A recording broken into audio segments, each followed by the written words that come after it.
प्रभु यीशु मसीह के मधुर और मीठे नाम से आप सभी को जय मसीह की। आज परमेश्वर के वचन में आप सभी का स्वागत है। परमेश्वर पिता आज अपने वचनों के द्वारा आप सभी को बहुत आयत से आशीष को दें। पिता परमेश्वर आज अपने वचनों के द्वारा आपसे बोले और बातचीत करें। आज हम परमेश्वर के वचन से जिस बात को हम सीखने जा रहे हैं, जो लगता तो बहुत साधारण है, लेकिन परमेश्वर की दृष्टि में वो एक पाप है और शायद हम इसके बारे में बहुत ज़्यादा नहीं सोचते, या हम इसके बारे में चर्चा भी नहीं करते, या हम इसके बारे में बातचीत करना भी नहीं पसंद करते, क्योंकि ये दबे छुपे कई बार हमारे परिवारों में, हमारी कलीसियाओं में, हमारे लोगों के बीच में, जाति में, समाज में और भाषाओं में होकर ये घुस कर कार्य करता है। और वो क्या है, इसके बारे में हम आज परमेश्वर के वचन से सीखेंगे। पहला तीमुथियुस उसके 5वां अध्याय और उसके 21 में इस प्रकार से लिखा है, परमेश्वर और मसीह यीशु और चुने हुए स्वर्गदूतों की उपस्थिति जानकर मैं तुझे चेतावनी देता हूँ कि तुम मन खोलकर इन बातों को माना कर। कोई काम पक्षपात से ना करना मेरे प्रियो। और पक्षपात के विषय में परमेश्वर का वचन हमें बड़ी स्पष्टता से याकूब में बताता है, और पक्षपात के विरोध में चेतावनी भी है। और यह एक चेतावनी के रूप में इस प्रकार से पौलुस प्रेरित कहता है, परमेश्वर और मसीह यीशु और चुने हुए स्वर्गदूतों की उपस्थिति जानकर मैं तुझे चेतावनी देता हूँ। एक चेतावनी है कि तू मन खोलकर इन बातों को माना कर, कोई काम पक्षपात से ना करना। अब पक्षपात का क्या अर्थ है? यानी किसी व्यक्ति, किसी के विचार या समूह के हम एक पक्ष के हम हित में हम बातें करते हैं और दूसरे पक्ष को हम बिना जाने बिना कारण के हम नापसंद करते हैं। क्यों? क्योंकि ये मेरे समूह के हैं, मेरी भाषा के हैं, मेरे जैसे हम इसका पक्ष कर रहे हैं। और दूसरा ये नहीं कि वो मेरी भाषा को बोल रहा है और इसलिए हम उसका विरोध को कर रहे हैं। आज परिवार में भी इसी प्रकार से कई प्रकार के पक्षपात हो रहे हैं। आज कलीसियाओं में भी इसी प्रकार से कई पक्षपात होते हैं। और इसी बात को जब हम याकूब में पढ़ते हैं और उसके याकूब 2 अध्याय और उसके 2 में तो इस प्रकार से लिखा है, मेरे भाइयों, हमारे महिमा युक्त प्रभु यीशु मसीह पर तुम्हारा विश्वास पक्षपात के साथ ना हो। और यदि एक पुरुष सोने के छल्ले मुंदर वस्त्र पहने हुए तुम्हारी सभा में आए और एक कंगाल में मैले कुचले कपड़े पहने हुए आए, तो तुम उस सुंदर वस्त्र वाले का मुंह देखकर कहो तू वहां अच्छी जगह पर बैठ जा, और उस कंगाल से कहे कि तू यहाँ खड़ा रह या मेरे पाँव के पास बैठ। तो क्या तुमने आपस में भेदभाव ना किया और बुरे विचार से न्याय करने वाले ना ठहरे? मेरे प्रियो, और इस प्रकार से एक उदाहरण के रूप में यहाँ बताया जा रहा है। और इस प्रकार से हम अन्याय करते हैं, हम इस प्रकार से हम पक्षपात करते हैं, और कई बार हम इसको बहुत हल्के जानते हैं और हम इसको ज़्यादा ध्यान नहीं देते हैं। लेकिन परमेश्वर का वचन हमें क्या बताता है? याकूब 2 उसके 9 में इस प्रकार से लिखा है, पर यदि तुम पक्षपात करते हो तो पाप करते हो। और हम ऐसे कितने ही पाप को अपने जीवन में किए जा रहे हैं और जिसका हमें अंदाजा भी नहीं, क्योंकि हम अपने मन में एक तराजू बना कर रखे हैं। और इसी बात को परमेश्वर का वचन कहता है, और वो तराजू घट बढ़ के बटखरे इसमें रखे गए हैं मेरे प्रियो, और उसमें किसी के लिए ज्यादा है और किसी के लिए कम है। परंतु परमेश्वर का वचन हमें क्या बताता है? हमें इस प्रकार से कहता है, तू मन खोल कर इन बातों को क्या कर, माना कर। यानी हमारे मनों को आज खोल कर रखने की आवश्यकता है। कई बार हम लोगों को बहुत जल्दी न्याय करते हैं, हम लोगों के जीवन को देखकर न्याय करते हैं, हम लोगों को अपने दृष्टिकोण से आंकना प्रारंभ करते हैं। कई बार उसके वस्त्रों से, कई बार उसकी बातचीत से कि नहीं ये बहुत खराब होगा। हम ऐसे ही तुरंत किसी का न्याय करने लगते हैं, हम किसी के पक्ष में और किसी के विपक्ष में हम तुरंत खड़े हो जाते हैं मेरे प्रियो। लेकिन परमेश्वर का वचन हमें क्या कहता है? तू मन को खोल, बोल रहा है। आज मेरे प्रियो, बहुतों के मन आज बंधे हुए हैं और इसीलिए वो आज जाति और भाषा और कई प्रकार के चर्चों के मतभेद को लेकर के वो आज भी पड़े हुए हैं। मेरे प्रियो, परमेश्वर का वचन हमें क्या बताता है? ये वो ज्ञान नहीं है जो स्वर्ग से उतरा है। मेरे प्रियो, स्वर्गीय ज्ञान कैसा होता है? मैं परमेश्वर का वचन याकूब 3:17 में हमें बताता है, पर जो ज्ञान ऊपर से आता है वह तो पहले पवित्र होता है, फिर मिलनसार होता है, कोमल होता है, मृदु भाव, दया और अच्छे फलों से लदा हुआ, पक्षपात और कपट रहित होता है। ये वो स्वर्गीय ज्ञान है मेरे प्रियो, जो किसी का पक्षपात नहीं करता, परंतु सबसे प्रेम करता है और वो न्याय नहीं करता है, चाहे वो कैसे भी परमेश्वर की निकटता में वो आ जाए। और मेरे प्रियो, परमेश्वर का वचन इसीलिए हमें बताता है, गलाती में जब हम पढ़ते हैं तो लिखा है 2:6 में, परमेश्वर किसी का पक्षपात नहीं करता है। कुलस्सी 3 उसके जब हम पढ़ते 25 में तो इस प्रकार से लिखा, क्योंकि जो बुरा करता है वह अपनी बुराई का फल पाएगा, वह किसी का पक्षपात नहीं करता, हर एक अपने कार्य का फल को पाएगा। अगर बुराई कर रहा है तो बुराई का फल को पाएगा। परमेश्वर किसी का भी पक्षपात नहीं करता है ना। हम और आप परमेश्वर के संतान हैं, लेकिन हम बुरा काम करेंगे तो क्या परमेश्वर हमारे पक्ष में होकर के लड़ेगा? नहीं लड़ेगा। कई बार हम बोलते, प्रभु आपने मेरा साथ क्यों नहीं दिया? मेरे प्रिय, हम बुराई में अपने जीवन को जिएंगे तब परमेश्वर हमारे पक्ष में नहीं खड़ा होगा। हम गलत कार्य को करेंगे और परमेश्वर हमारे पक्ष में खड़ा नहीं होगा, परंतु परमेश्वर हमारे पक्ष में कब रहता है? जब हम परमेश्वर की आज्ञा में हम बने रहते हैं। मेरे प्रियो, जब हम उसकी उपस्थिति में बने रहते, परमेश्वर कभी भी किसी का पक्षपात नहीं करता और इसलिए वो भी चाहता है कि हम अपने मन को खोल कर रखें इस संसार में। मेरे प्रियो, हम किसी का समय से पहले हम न्याय ना करें। हम ऐसा ना कहें कि ये तो मेरी भाषा, ये तो मेरी जाति का है, ये तो मेरे कुटुंब का है और मैं इससे प्यार करूंगा परंतु उससे नहीं करूंगा। कई बार हम अपने हृदय में माप तोल के पत्थरे को क्या करते, बना लेते हैं, परंतु परमेश्वर ऐसा नहीं है। परमेश्वर चाहता है कि हम अपने मन को खोल कर रखें और हम पक्षपात ना करें, क्योंकि यह पक्षपात क्या है? एक पाप है। मेरे प्रिय, आज कलीसिया में अगर ऐसे लोग आ रहे हैं और उसी जगह आपका एक करीब भाई, अगर आप उसके साथ ऐसे व्यवहार को कर रहे हैं जिससे उसे चोट पहुंच रही है, तो आप पक्षपात कर रहे हैं मेरे प्रियो, और ये एक पाप आप किए जा रहे हैं, लेकिन आपको पता नहीं कि ये पाप है। किसी को तुच्छ जानना, किसी को नीचा करना, परमेश्वर की बनाई हुई सृष्टि को, उसने अपने हाथों से मनुष्य को बनाया, उसका अनादर करना, ये पक्षपात है मेरे प्रियो। और कई बार हम मुंह से अनादर नहीं करते, लेकिन अपने व्यवहार से जरूर कर देते हैं। हम कई स्थानों पर ऐसों को निरादर कर देते हैं और परमेश्वर इन बातों को देख रहा है और इन बातों का लेखा भी लेगा। आज परमेश्वर हमें इन वचनों के द्वारा बताना चाहता है, अगर आपको परमेश्वर ने स्वर्गीय ज्ञान दिया है तो स्वर्गीय ज्ञान के फल भी है मेरे प्रिय। और परमेश्वर का वचन कहता है, जो ज्ञान ऊपर से आता है बोल रहा है, वो पवित्र होता है, वो तो मिलनसार होता है। परमेश्वर का वचन कहता है वो किसी का पक्षपात नहीं करता, वो कोमल होता है, वो मृदु भाव होता है, वो दया और अच्छे फलों से लदा हुआ, पक्षपात और कपट रहित होता है। मेरे प्रियो, वो किसी के बारे में इस प्रकार से नहीं करता, अरे तुम तो ऐसी जाति, ऐसी भाषा, और मसीह में हम सब एक हैं। और अगर मसीह में आ जाने के बाद भी अगर ये बातें चल रही है तो आज हमें अपने मन को खोलने की जरूरत है, अपने विचारों को खोलने की जरूरत है मेरे प्रियो, कि हम कहाँ पर खड़े हैं, हम किस जगह पर खड़े हैं। जो परमेश्वर जो भले और बुरे हर मनुष्य को प्रतिदिन सूरज को देता, हर एक पर वर्षा को भेजता, वो किसी का पक्षपात नहीं करता मेरे प्रियो। समय से पहले अभी तक वो सबके लिए धीरज धरा और न्याय नहीं कर रहा मेरे प्रियो। फिर हम और आप कौन है परमेश्वर की दृष्टि में मेरे प्रियो? हम कुछ भी नहीं है। उसका अनुग्रह है कि उसने हमें रखा है अपनी निकटता में, और हम क्या करते, लोगों का न्याय करना प्रारंभ करते हैं। हम पक्ष और विपक्ष की बातें करते हैं मेरे प्रियो। हम एक दूसरे से नफरत करते हैं, हम एक दूसरे का अनादर करते हैं, एक दूसरे को ठोकर खिलाते हैं मेरे प्रियो।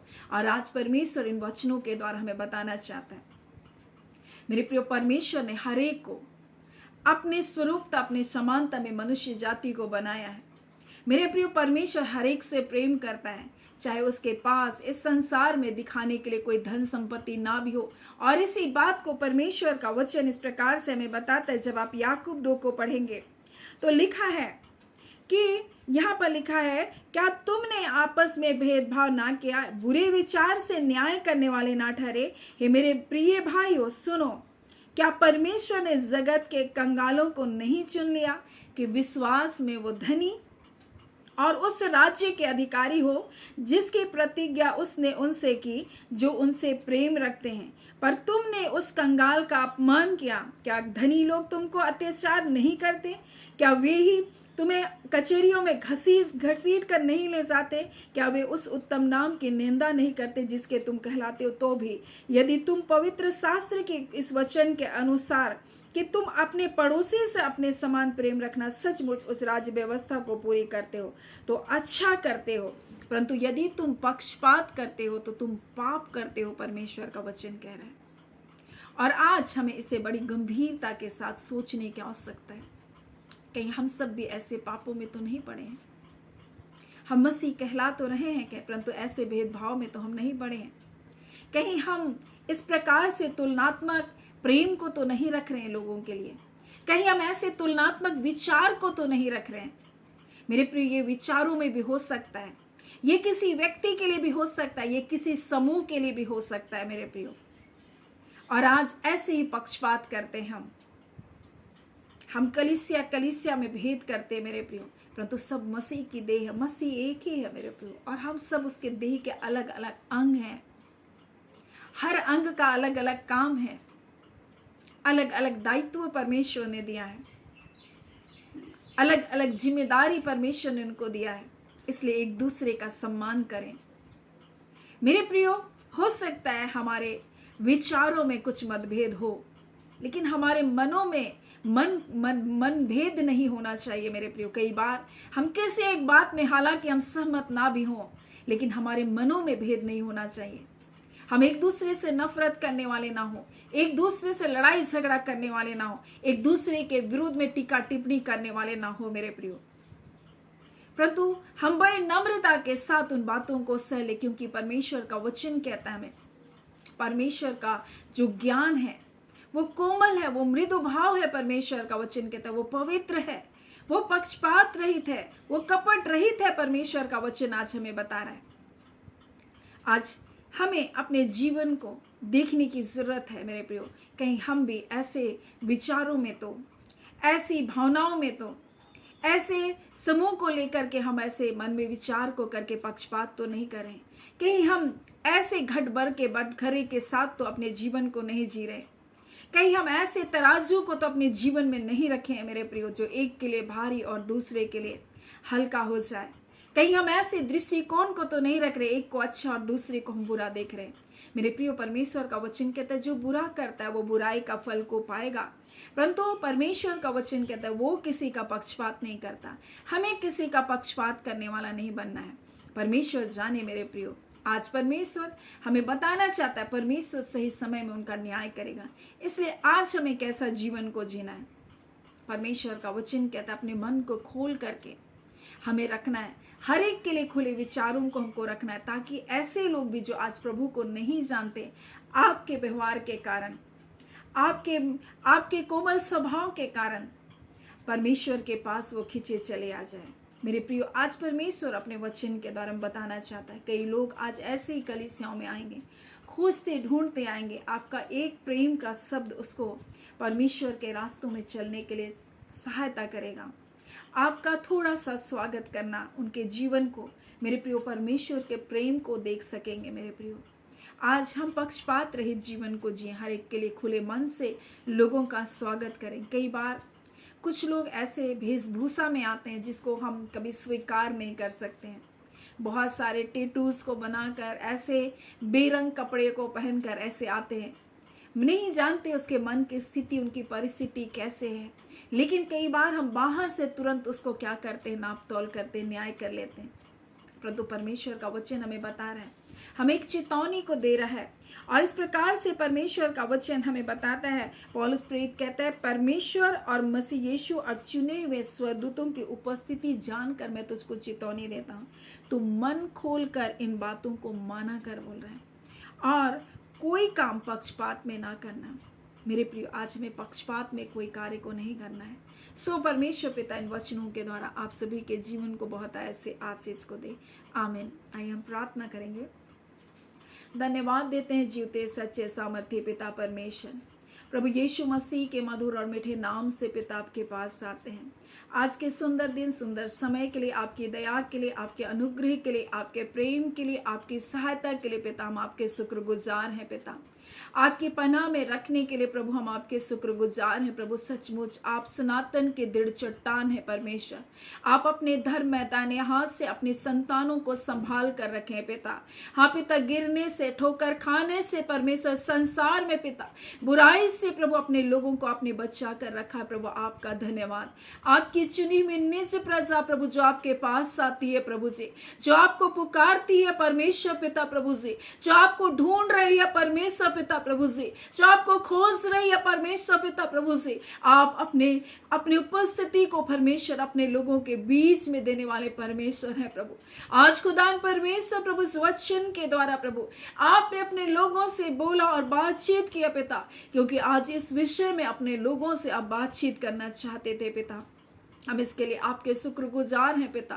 निश्चय करके प्रभु हमारे मनों को ऐसा रखना पिता जैसा आप चाहे परमेश्वर पिता प्रभु जी। और परमेश्वर हम सीधे और सच्चे मन से प्रभु जी अपने मन को आपके ओर लगाए रखे पिता परमेश्वर, और आपका दृष्टिकोण से परमेश्वर आपके लोगों को देख सके परमेश्वर, न्याय की नजरों से खुदान परमेश्वर, ना कि परमेश्वर लोगों के तुलनात्मक नजरों से, तुलनात्मक विचारों से प्रभु लोगों के जीवन को देखे पिता परमेश्वर। तो प्रभु हम देख सके कि वो आपकी संतान है, और जिसके लिए आप इस संसार में अपने इकलौते बेटे यीशु को दिया, और उसने हर एक मानव जाति के लिए परमेश्वर, क्या धनी, क्या कंगाल, क्या छोटे, क्या बड़े, हाँ पिता परमेश्वर, चाहे किसी भाषा, किसी जाति, किसी कुल के हो प्रभु जी, आपने हर एक मानव जाति के लिए परमेश्वर अपने पुत्र यीशु मसीह को हमारे लिए दिया, और उसने हमारे बचाने के लिए अपने शरीर को प्रभु जी कुचला गया प्रभु जी। उसने हाँ पिता मानव जाति के पापों को उठा लिया परमेश्वर पिता, हमारे अधर्म को पिता,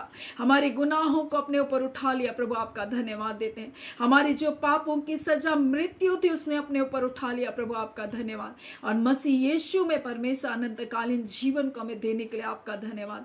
खुदान परमेश्वर हम इस घड़ी प्रार्थना करते हैं, जितने लोग आज असहाय हैं, अकेले हैं प्रभु जी, टूटे हैं परमेश्वर पिता, जिनका कोई नहीं है परमेश्वर पिता, आप उनके लिए परमेश्वर उनके परिवारों का निर्माण कीजिए परमेश्वर। हाँ पिता, ऐसे बुजुर्ग माता पिता जो अकेले हैं बीमारी के बिछौने में प्रभु, लोगों के मनों को, उसके संतानों के मनों को प्रभु उनकी ओर फेर दीजिए खुदान परमेश्वर, ताकि अपने बुजुर्ग माता पिता की ओर उनका मन को जाए प्रभु से। और खुदान परमेश्वर पिता जो आज परमेश्वर पिता अकेले में बीमारियों में दुखों में पड़े परमेश्वर, वो जान सके हमारा परमेश्वर हमारी दुहाई को सुनता है। आज जो कह रहे कोई परमेश्वर मेरी प्रार्थना को नहीं सुनता, आज ऐसे टूटे लोगों के जीवनों को परमेश्वर प्रभु जी आप चंगा कीजिए, उनके मनों को चंगा कीजिए, उनके हृदयों को चंगा कीजिए परमेश्वर पिता, जो आज टूटे हैं प्रभु, बिखरे हैं परमेश्वर पिता, छोड़ दिए गए हैं प्रभु जी, आज त्याग दिए गए हैं परमेश्वर, अवहेलना का शिकार है परमेश्वर पिता, तिरस्कार कर दिया गया है परमेश्वर पिता, और वो रो रहे परमेश्वर पिता, मैं तुच्छ हूँ प्रभु, मैं कुछ नहीं प्रभु कह के प्रभु, परंतु खुदावंद परमेश्वर आपका वचन कहता है तुम्हारा टूटा मन परमेश्वर के योग्य बलिदान है। आप टूटे और पैसे मन को तुच्छ नहीं जानते मेरे पिता, आप ऐसे टूटे को बनाने वाले परमेश्वर है, पुनः निर्माण करने वाले परमेश्वर, पुनः स्थापित करने वाले परमेश्वर है, चंगा करने वाले परमेश्वर है। आप उनके घाव को चंगा कर रहे परमेश्वर, जो हृदय के घाव है परमेश्वर वो चंगे किए जा रहे प्रभु जी, बीमारियों के बंधन तोड़े जा रहे, अंधकार के शासन खत्म किए जा रहे, इनकी जिंदगियों से, इनके परिवारों से अंधकार के शासन खत्म किए जा रहे। अब तक प्रभु इनके परिवार पर अंधकार ने शासन किया, अब तक इनके जिंदगियों में अंधकार ने अपनी प्रभुता को किया, परंतु आज उनकी प्रभुता, उनके शासन खत्म किए जा रहे प्रभु। आपका धन्यवाद पिता, उन पापों के दलदल से, उन कीचों से निकालने वाले परमेश्वर आप है। महान सामर्थी पराक्रमी मेरा परमेश्वर, आपने भुजबल को बढ़ाकर प्रभु जी अपने लोगों को परमेश्वर प्रभु उन गड्ढों से निकाल बाहर करे पिता। आपका धन्यवाद। निश्चय यीशु के नाम से जय और छुटकारा आपने दिया। अपने लोगों को चंगाई को दिया, अपने लोगों को उठाकर खड़ा किया है प्रभु। उनके दुर्बलताओं में आपने बल को दिया, उनकी बीमारियों से आपने निकाला, उनके अकेलेपन से आपने निकाला, पापों की कीस से आपने बाहर किया प्रभु जी। आपने मन नया हृदय को दे रहे परमेश्वर, उनके हृदय में प्रभु इसी घड़ी एक परिवर्तन को आप दे रहे, इसी घड़ी एक बड़े परिवर्तन को दे रहे प्रभु जी। आपका धन्यवाद पिता परमेश्वर। और इसी घड़ी परमेश्वर वो हर एक बोझ परमेश्वर जो उनके कांधों पर, उनके हृदय पर था प्रभु, उन बोझ को उठा नहीं पा रहे थे, आज इसी घड़ी अपनी शांति को उनके हृदय पर दे रहे प्रभु जी। इसी घड़ी आपका शांति आपके लोगों के जीवन को परिपूर्ण कर रहा है पिता। हाँ पिता, ये अकेले लड़ लड़ कर थक चुके प्रभु कहते, मैं अकेले लड़ लड़ कर थक चुकी अपने परिस्थिति से प्रभु जी। आज खुदान इन परिस्थितियों के ऊपर आप जय को दे रहे प्रभु। आपका धन्यवाद। आप प्रेमी परमेश्वर हैं प्रभु, आप छुटकारा को देने वाले मेरे खुदावन मेरे पिता, आपका धन्यवाद। मेरे पिता परमेश्वर, एक बड़ी जय को आपने दिया प्रभु। अपने लोगों से आप अथा प्रेम करते हैं प्रभु। आपका सामर्थ परमेश्वर प्रभु से अद्भुत है परमेश्वर पिता। उस सामर्थ के अनुसार प्रभु जब में कार्य करता है प्रभु, हमारी विनती हमारी प्रार्थनाओं से कहीं बढ़कर प्रभु आपने अपने लोगों के जीवन में कार्य किया है प्रभु। आपका धन्यवाद। अद्भुत छुटकारे को आपने दिया है प्रभु, आपका धन्यवाद। मेरे खुदान परमेश्वर पिता, आप पिता बीमारियों का नाम परमेश्वर चाहे कितना बड़ा कितना क्रिटिकल क्यों ना हो, तो यीशु आपके नाम के द्वारा बीमारियां खत्म कर दी गई है प्रभु। आपका धन्यवाद। आपने हर एक रोग हर बीमारियों को अपने ऊपर उठा लिया। आपने कहा मेरे रोगों से मेरी जान पहचानती, हर रोग को, हर नसों को, हर अवयव को, अवयव के अंदर परमेश्वर चलने वाली बीमारियों को जानने वाला प्रभु आप हैं, क्योंकि आप सृजनहार परमेश्वर है, इसलिए आप ही चंगा करने वाले प्रभु हैं पिता। डॉक्टरों से तो नहीं हो सकता है, परंतु मेरे खुदावन परमेश्वर आपसे सब कुछ हो सकता है। आप अपने वचन को भेज कर चंगा करते प्रभु, आपका वचन कहता है। और इसी घड़ी यीशु के नाम से ये चंगे हो रहे प्रभु, आपका धन्यवाद। धन्यवाद, आपने प्रार्थना सुना। प्रार्थना यीशु के नाम से हम मांगते हैं। दया सुने, अनुग्रह से ग्रहण कर लीजिएगा। आमीन। परमेश्वर पिता आप सभी को बहुत ऐसे आशीष को दे। आमीन।